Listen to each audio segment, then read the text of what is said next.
நற்செய்தி சிந்தனை. யோவான் நற்செய்தி 10ஆம் அதிகாரம் 22 முதல் 30 வரையுள்ள இறை வார்த்தைகள். அக்காலத்தில் எருசலேமில் கோவில் அர்ப்பண விழா நடந்து கொண்டிருந்தது. அப்போது குளிர்காலம். கோவிலில் சாலமன் மண்டபத்தில் இயேசு நடந்து கொண்டிருந்தார். யூதர்கள் அவரை சூழ்ந்து கொண்டு, இன்னும் எவ்வளவு காலம் நாங்கள் காத்திருக்க வேண்டும்? நீர் மெஸ்ஸியாவானால் அதை எங்களிடம் வெளிப்படையாக சொல்லிவிடும் என்று கேட்டார்கள். இயேசு மறுமொழியாக, நான் உங்களிடம் சொன்னேன், நீங்கள்தான் நம்பவில்லை. என் தந்தையின் பெயரால் நான் செய்யும் செயல்களே எனக்கு சான்றாக அமைகின்றன. ஆனால் நீங்கள் நம்பாமல் இருக்கிறீர்கள்.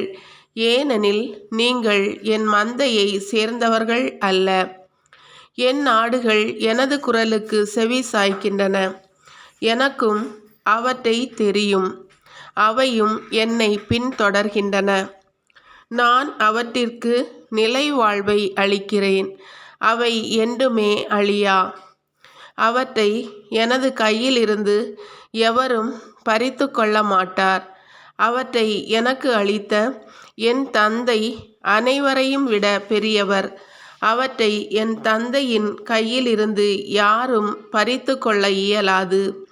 நானும் தந்தையும் ஒன்றாயிருக்கிறோம் என்றார். சிந்தனை. இன்றைய நற்செய்தியில் இயேசு நம்மீது வைத்துள்ள அன்பையும் அவரை பின்பற்றும் நமக்கு அவர் தரும் முடிவில்லாத பாதுகாப்பையும் விளக்குகிறார். எருசலேமில் குளிர்காலத்தில் நடைபெற்ற கோவில் அர்ப்பண விழாவின் போது யூதர்கள் இயேசுவோடு வாக்குவாதம் பண்ணுவதை காண முடிகிறது. தன்னை நம்பாதவர்கள் தன்னுடையவர்கள் அல்ல என்று இயேசு குறிப்பிடுகின்றார். இயேசுவை நம்புபவர்கள் அவரது வார்த்தையை கேட்டு அதன்படி தங்கள் வாழ்க்கையை அமைத்து கொள்கிறார்கள். இயேசுவை நம்பி ஏற்றுக்கொள்பவர்கள் அவர் வழியாக தந்தை கடவுளை கண்டு கொள்கிறார்கள். நாமும் இயேசுவை நம்பி அவரது வார்த்தையை கடைபிடித்து தந்தை கடவுளை கண்டுகொள்வோம்.